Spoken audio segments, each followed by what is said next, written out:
En muchas ocasiones necesitaremos especificar valores de unidades o muy grandes o muy pequeños.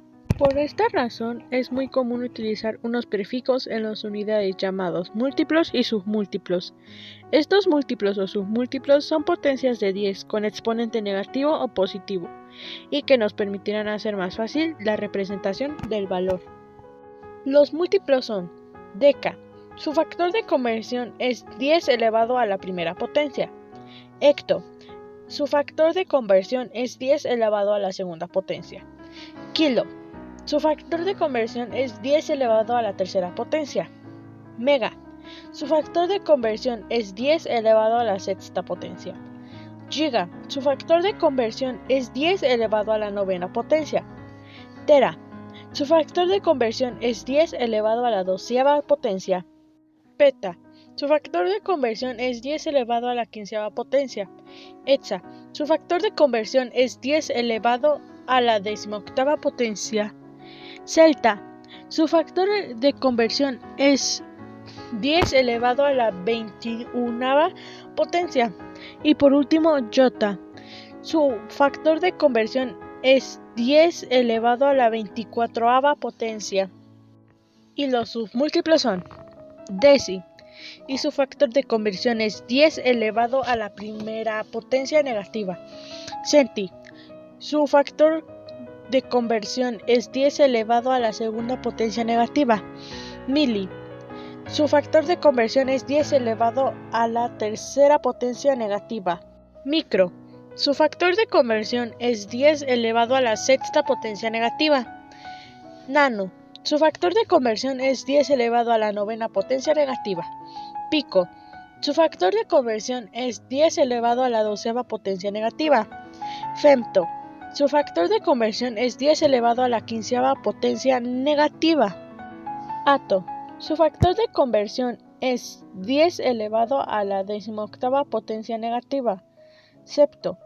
Su factor de conversión es 10 elevado a la 29ª potencia negativa. Y por último, yocto. Y su factor de conversión es 10 elevado a la 24ª potencia negativa. Vamos con los organismos unicelulares dañinos. Estos organismos unicelulares dañinos están compuestos por una sola célula. Estos pueden ser los virus, bacterias, gérmenes y hongos. Algunos ejemplos son la tosferina, también conocida como tos compulsiva o pertussis, es una enfermedad muy contagiosa causada por un tipo de bacteria llamado Bordetella pertussis. El tétanos es una infección bacteriana potencialmente mortal que afecta a los nervios. Es una enfermedad seria causada por la bacteria Clostridium tetani. El cólera es una enfermedad bacteriana que afecta al tracto intestinal. Lo produce un germen llamado Vibrio cholerae. La tuberculosis es una enfermedad altamente transmitible llamado Mycobacterium tuberculosis que ataca generalmente a los pulmones. La hepatitis C es una infección vírica que causa inflamación en el hígado, lo que conduce a un daño hepático grave. El virus de la hepatitis C se propaga a través de la sangre contaminada. También nos podemos encontrar a los organismos pluricelulares dañinos. Los organismos pluricelulares dañinos suelen ser plantas, hongos y animales y están conformados por más de una célula. Algunos ejemplos de plantas pueden ser la intoxicación por regaliz americano o la belladona. También algunos animales pueden ser el mosquito, ya que causa varias enfermedades como la malaria, o la mamba negra, la serpiente más venenosa del mundo. Y en los hongos está la manita muscaria. Es de los hongos más venenosos del mundo. Ahora vamos con la célula.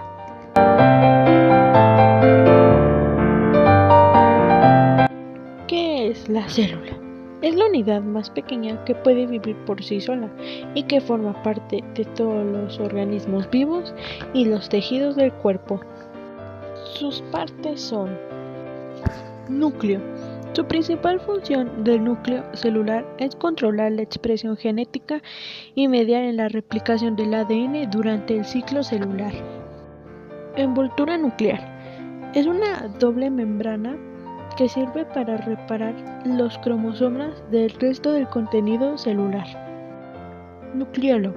Es una región del núcleo celular que se ocupa de la producción y ensamblaje de los ribosomas de las células. Ribosoma. Es una partícula hecha de ARN y proteína que sirve como sitio para la síntesis de proteínas en la célula. Membrana plástica. Protege a la célula. También proporciona un entorno estable dentro de la célula. Microtúbulos. Intervienen en el tránsito de vesículas. También en la información del uso mitótico mediante el cual las células eucariotas segregan los cromátidas durante la división celular y en el movimiento de cilios y flagelos. Citoplasma. Su función es albergar los orgánulos celulares y contribuir al movimiento de estos. Retícula endoplasmática. Su función es producir proteínas para que el resto de la célula pueda funcionar. Mitocondrias. Son los orgánulos celulares que generan la mayor parte de la energía química para las reacciones bioquímicas. Centriolos.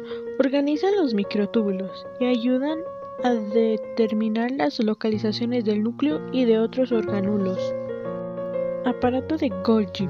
Elabora proteínas y moléculas de lípidos para su uso en otros lugares dentro y fuera de la célula. Y por último, lisosomas. Son los encargados de reciclar restos celulares de desecho. Pueden destruir virus y bacterias invasoras.